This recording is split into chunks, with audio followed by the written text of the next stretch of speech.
And being in balance, to me, is about alignment. And I'd like to just take you down that path just a little bit here this morning about what it means to get yourself back into balance in your life. We are out of balance emotionally and in our minds and what we are capable of attracting and doing with ourselves because we're not aligned with our source. We're not aligned with Tao.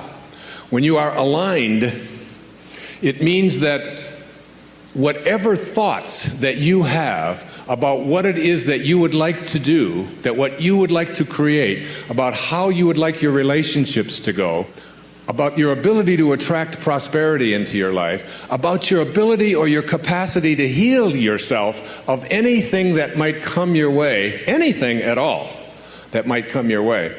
If you have the willingness to give the same energy to what it is that you are desiring for yourself. As Katie was going through, can I talk about your eye? Is that okay? Okay. Asking permission in front of thousands of people here. But Katie was literally going blind and had to go through corneal implants from cadavers twice.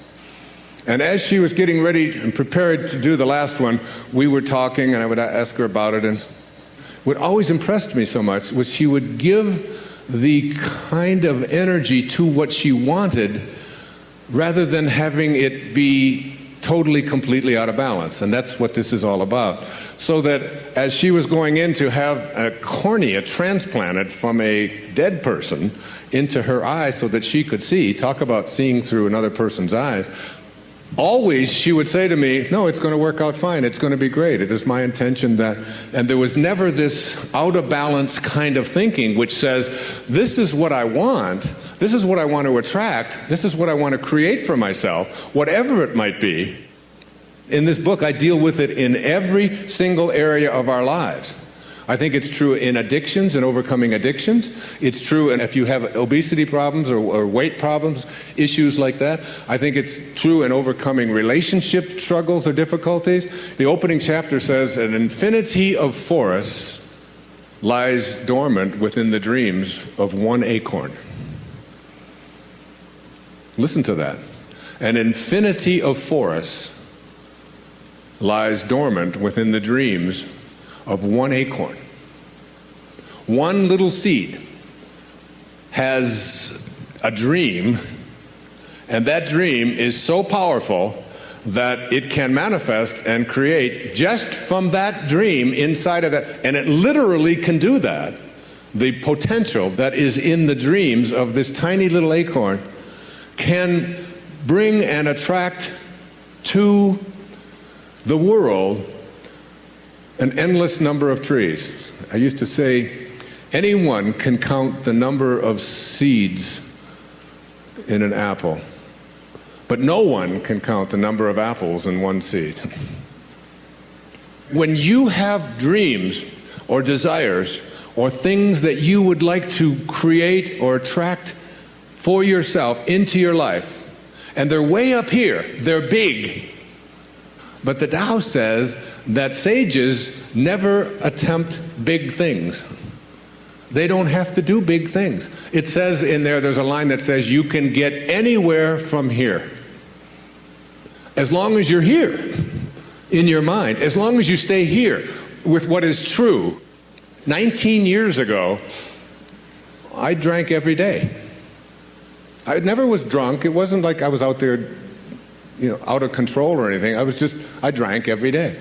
And I had a teacher in India who said, if you want to reach the level of consciousness that I would like you to be able to go to, you'll have to live a life of sobriety.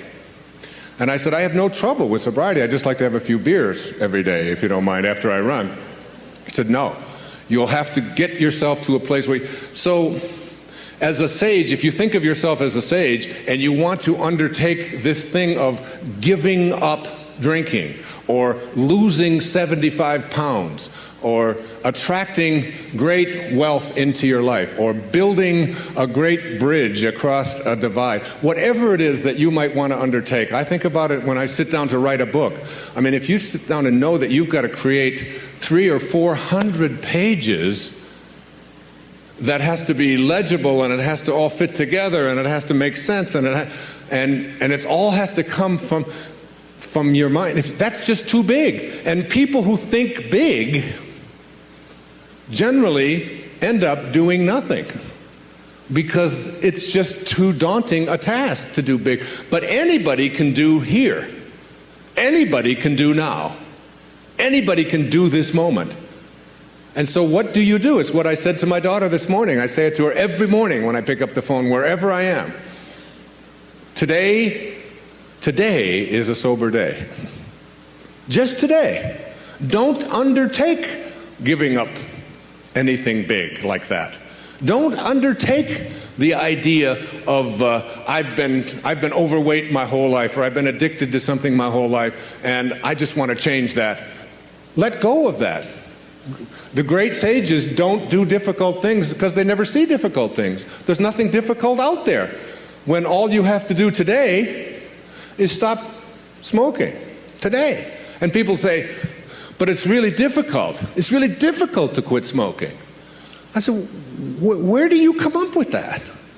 Where do you come up? Is that true? You'll hear Katie this afternoon ask you that question. Is this true? Can you prove that it's true? You'll see. I just want you to, if you haven't seen her do it. She's the master. She's the best in the world at it. Is it true that it's difficult to quit smoking? Hell no, it's not true. What's difficult is smoking. That's what's difficult. That's true.